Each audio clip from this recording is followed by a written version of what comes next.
Welcome to Learning English, a daily 30-minute program from the Voice of America. I'm Katie Weaver. And I'm Mario Ritter Jr. This program is designed for English learners, so we speak a little slower and we use words and phrases especially written for people learning English. Coming up, a report from Brian Lynn, followed by a story from me.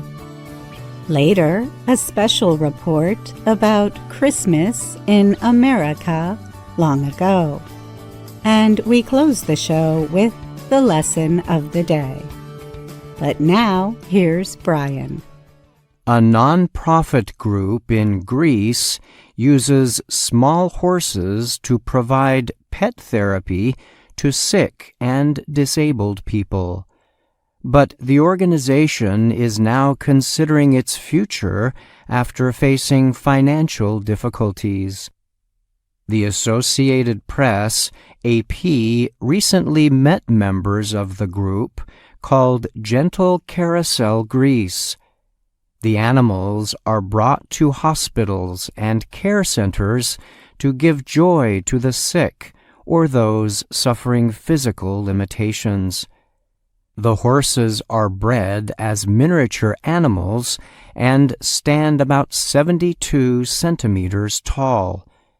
They are specially trained to provide comfort to disabled children, sick people, or older adults. One of the horses was recently brought to a school outside Athens for children with special needs. At the school, 9-year-old Josefina Topa Mazuk seemed drawn to a small gray horse. She ended up leading the animal down a school hallway. The horse, named Ivy, stood no taller than the girl's pink wheelchair. "I really want them to come again," Josefina told the AP about Ivy and another visiting horse, Calypso. "They made me feel really happy," she added. Ivy and Calypso are 2 of 9 miniature horses provided by the non-profit group.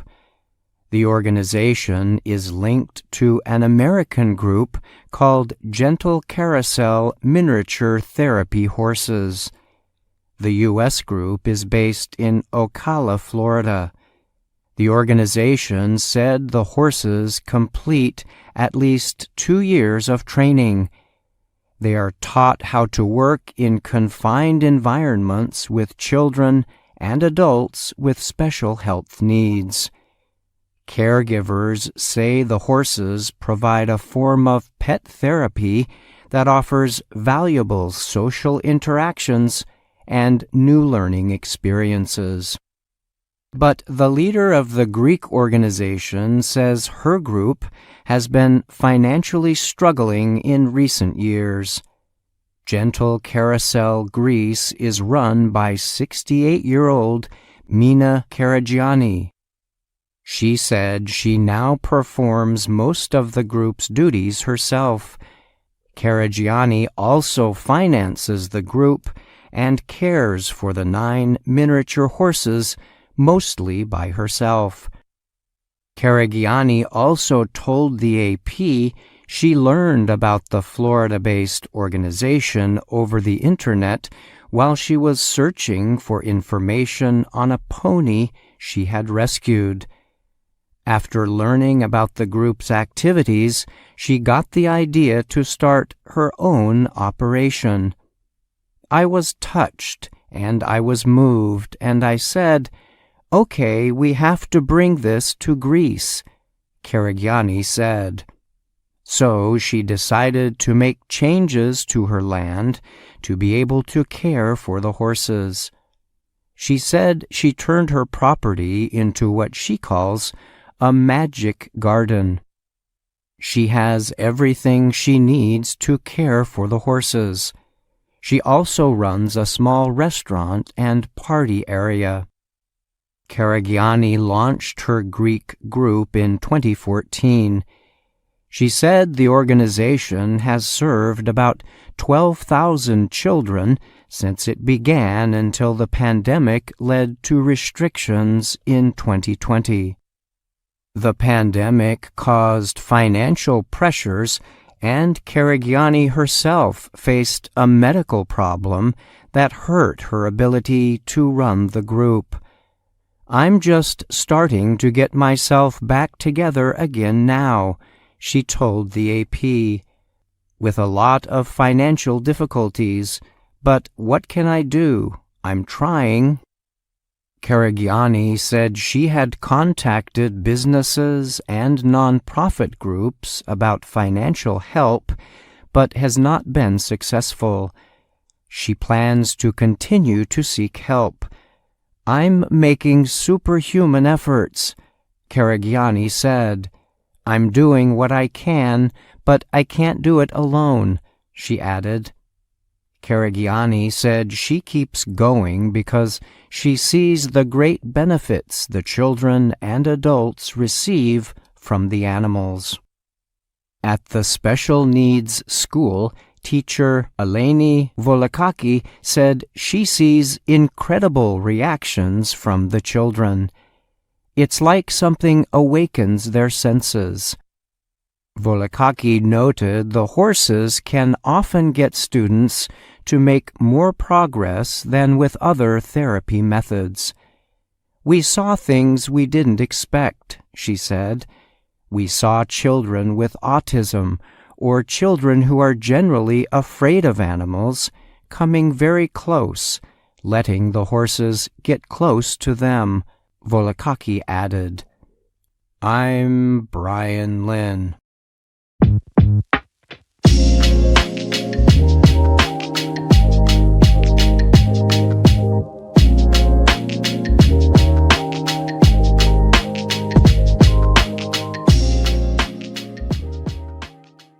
On most days, Mark Lindenberg either drives or walks over to visit with Boots, his beloved cat, who died in 2020 at 17 years old.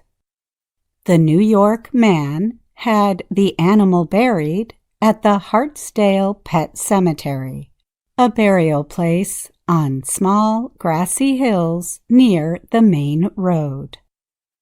The words on Boots's tombstone read, "You taught me how to love and be loved." Other tombstones include phrases such as, "A truer friend we never had," and "Our beloved queen." Human cemeteries are sad, Lindenberg said. This is one of the most cheerful places. He added, "I can't think of a better place." Hartsdale is America's oldest pet cemetery in operation. It was added to the National Register of Historic Places in 2012. Lindenberg says he paid about $7,000 to bury Boots at Hartsdale. Those costs cover the individual site, burial, burial container, tombstone, and grounds care. What have I worked for if I'm not going to do the things that matter most? And this mattered most, Lindenberg said. I got instant closure the day I decided I was going to bury her here. Pet burials started in Hartsdale in 1896, when animal doctor Samuel Johnson let a woman bury her dog on his property of apple trees. The place is about 30 kilometers north of New York City. Since that time, about 70,000 animals have been laid to rest in the 2-hectare cemetery.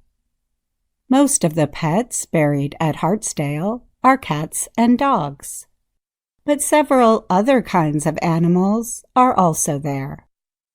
There's reptiles that are buried here, mice, said Edward Martin III, Vice President of the Hartsdale Pet Cemetery. There's a lion cub that was buried here in 1912 by a Russian princess. There's the ashes of Ming, who's a Bengal tiger, that was buried here a few years ago. There are some monkeys. There is also Hudson the horse, some birds, and singer Mariah Carey's cat, Clarence. The oldest headstone, dating to 1898, remembers the life of a dog named Blag. Martin operates the place with his father, Edward Martin, Jr., who purchased the cemetery in 1974. The younger Martin is a lawyer and accountant who decided later in his career to help run the cemetery. He had worked there also as a teenager. I've seen what people go through, and they lose their pets, and I feel like I'm in a good position where I can help them, he said. And I have helped them, and it makes me want to continue helping them. Between 250 and 300 burials take place at Hartsdale each year. The cemetery never runs out of space because not all of the burial sites are permanent. People can make a one-time forever maintenance payment of $3,500 or a yearly payment of $105. If the yearly payments stop, that gravesite is offered for sale. The pet in the grave will be removed from that plot, so someone else who wants it can pay the maintenance. And the pets are taken out and they're cremated, and they don't leave the cemetery, said Martin Jr., Hartsdale's president. Their remains are scattered over the cemetery grass. A centerpiece at the cemetery is the War Dog Memorial at the top of a hill. Established in 1923, the memorial honored World War I service dogs. But these days, the memorial honors service dogs of all kinds. Although Hartsdale is mostly a resting place for animals, the cremated remains of about 800 humans are buried here with their pets. There is a Martin family plot where the elder Martin plans to be laid to rest when he dies. I have to be buried somewhere, and why would I go to any place other than this? He said. My mother and father and my mother-in-law or father-in-law are buried here, and so that's a good reason by itself to do it. Lindenberg also likes the idea. He has already prepared to be cremated and buried alongside Boots when the time comes. I'm single. I don't know if I'll ever get married, and I can't think of a better place, he said. I lived with my cat every day for almost 17 years. Why stop now? In the meantime, Lindenberg, who lives a 10-minute walk away, will continue to visit his old friend almost daily.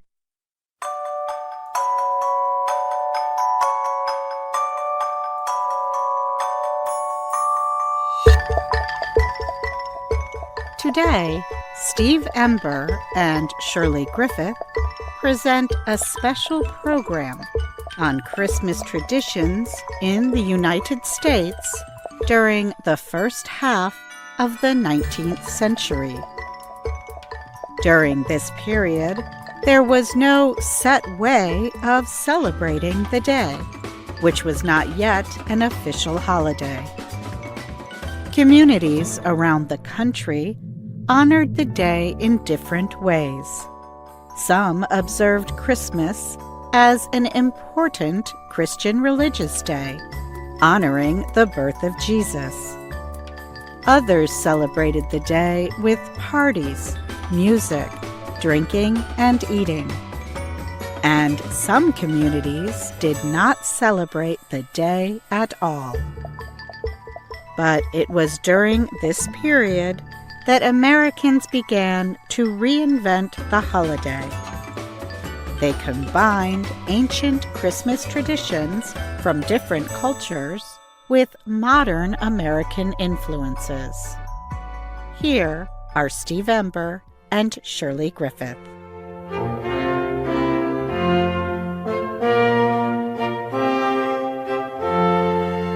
In 1819, the popular American writer Washington Irving wrote a series of 5 essays published in a book called The Sketchbook of Geoffrey Crayon, Gent. The essays describe a wealthy British landowner who invites his farm workers into his home to celebrate Christmas. The landowner recreates a traditional Christmas as it would have been celebrated in the distant past. Irving praised this looking back to ancient traditions. He liked the idea of different levels of society coming together to enjoy a festive and peaceful holiday. Washington Irving seemed to express concern about the lack of such unifying Christmas traditions in modern America. Penny Restad wrote a book, Christmas in America, A History. It shows how Americans began to slowly shape Christmas into a unifying national holiday during the first half of the 19th century. She describes how Christmas had different meanings for Americans who came from different cultural and religious backgrounds. Many immigrants brought Christmas traditions from their own countries. Religion played a big role in how an American might celebrate the holiday. Calvinist Christians banned the celebration of Christmas. But groups such as Episcopalians and Moravians honored the day with religious services and seasonal decorations. By mid-century, Christian groups began to ignore their religious differences over the meaning of Christmas and honored the day in special ways.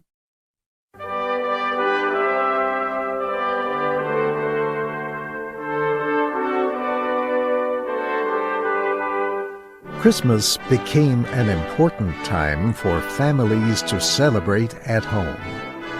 More and more Christian Americans also began to follow the European traditions of Christmas trees and giving gifts. Christians believed that the tree represented Jesus and was also a sign of new beginnings.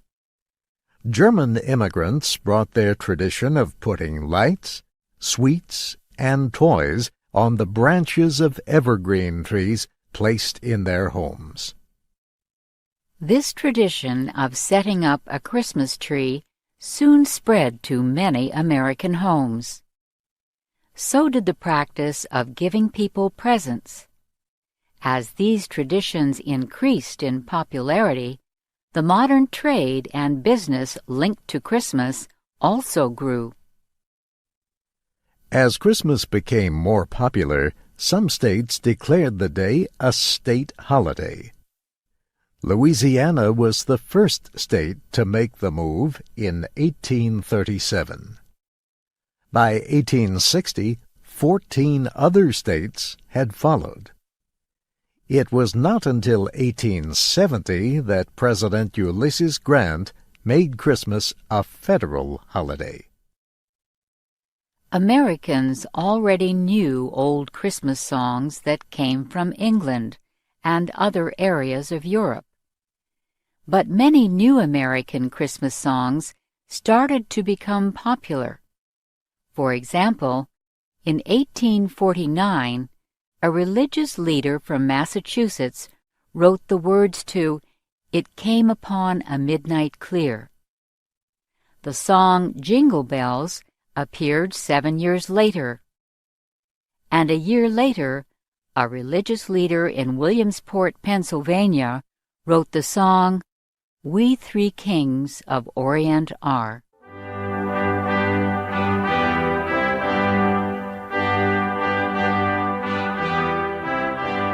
And of course, no discussion of Christmas would be complete without talking about one of the holiday's most famous representations, Santa Claus.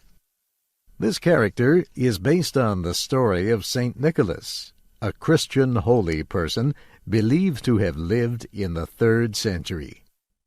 St. Nicholas became known as a protector of children. In his role as a Christmas hero, different cultures have given him different names. These include Sinterklaas, Kris Kringle, and Father Christmas.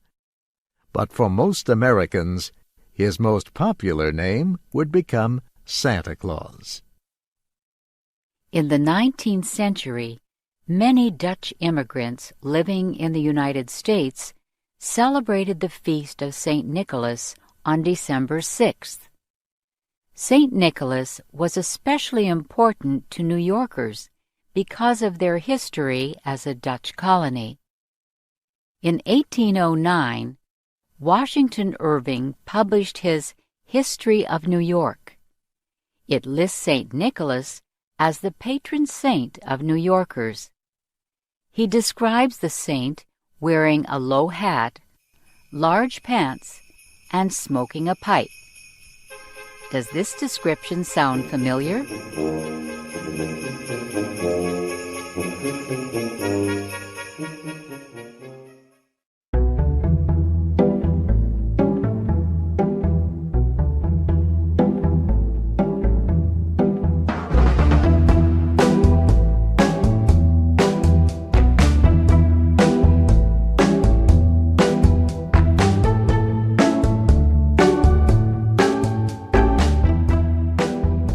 That music means it's time for the lesson of the day on the Learning English podcast. My name is Andrew Smith, and I'm joined by Dr. Jill Robbins. Hi, Jill. Hi, Andrew. Our lesson is based on our video series, Let's Learn English. The series shows Anna Mateo in her work and life in Washington, D.C. Here's Anna introducing herself. Hello, my name is Anna Mateo. Today's lesson is based on Lesson 30 of Level 2 of the series. It's a special episode. Yes, indeed.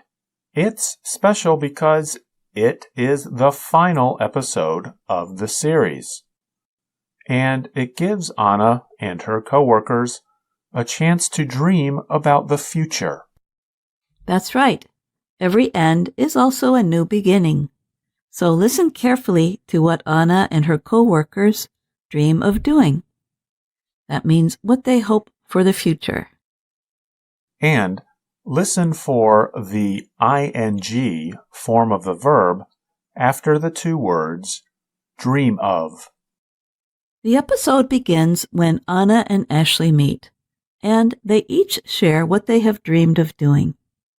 Anna, where are you going in such a hurry? Oh, hi, Ashley. The nurse's office. Today, I get the results from my blood test. I'm sure you're fine. Don't worry. You know, I used to dream of being a nurse. It is such an honorable career. Is there something you've dreamed of doing? Sure. I would love to be a dog trainer. Actually, I've taught my dog Dublin lots of tricks. Well, I'm off to the nurse. Bye. Bye, Anna. Bye, Dublin. When we say, I'm off to, that is an informal way of telling someone where we are going. Anna is off to the nurse's office. After she gets there, the nurse gives Anna some advice. She tells Anna that life is short and that it's important to do something you love every day. I think the older you get, the shorter life seems. That's true. And maybe the idea that life is short is one reason people have bucket lists. A bucket is an open container that can hold about 15 to 20 liters of material. For example, you put water in a bucket to help you wash a car or clean a floor. But a bucket list is a list of the big things, the big dreams you hope to do during your life. Anna asks Jonathan about his bucket list. Okay, Anna, say something and I'll check your sound level. Testing. 1, 2, 3. Testing. Jonathan, I've been wondering something. What's at the top of your bucket list? That's easy. I'd love to win the World Karaoke Contest. This is so strange. I just saw on Twitter that they are having auditions in DC this weekend. Are you serious? Can you read the story by yourself? Sure, absolutely. Thanks. You go. Anna is helping Jonathan do something he's dreamed of. He has dreamed of winning a big karaoke contest. And he's not the only person she helps. Listen. Penelope, I was wondering if you still dream of being a dancer. Only every day. Well, guess what? A famous dancer is having a flash mob around the corner. Hundreds of people are dancing together. No way. If you leave right now, you can join them. Bye. A flash mob is a dance that happens like a surprise, with many people dancing together in a public place. Near the end of Lesson 30, Ms. Weaver notices that Anna's coworkers have left the building. Anna suggests to her that there is something going around. When we say there's something going around, we are usually talking about an illness like the flu or a cold. But that's not what Anna really means. Listen to find out. Anna, what's going on? Where is everybody? I don't know. Maybe something is going around the office. You mean germs? Anna, you better use some of this hand cleaner. You don't want to get sick too. Right. Okay, thanks. Not germs. Dreams, Miss Weaver. Dreams. What'd you say, Anna? Nothing. Anna is helping her coworkers follow their dreams. Listeners, what are some of your dreams? What do you dream of doing? Are your dreams realistic and feasible? Or are they far-fetched? Far-fetched means something is very unlikely or almost impossible to happen. But feasible means it's something that you can really do. And remember, even difficult things can be feasible. So, listeners, write to us at learningenglish@voanews.com and let us know what you dream of doing. What's on your bucket list? Does your list include learning to speak English well? I bet it does. To finish today's lesson, we'll hear Professor Bott talk about following your dreams. Thanks for listening to the Lesson of the Day on the Learning English Podcast. I'm Jill Robbins. And I'm Andrew Smith. Here's Professor Bott. We hope you have enjoyed Level 2 of Let's Learn English. Everyone is following their dreams, big and small. What are your dreams? Our dream is for you to keep learning English. And that's our show for today. But join us again tomorrow to keep learning English on the Voice of America. I'm Katie Weaver. And I'm Mario Ritter Jr.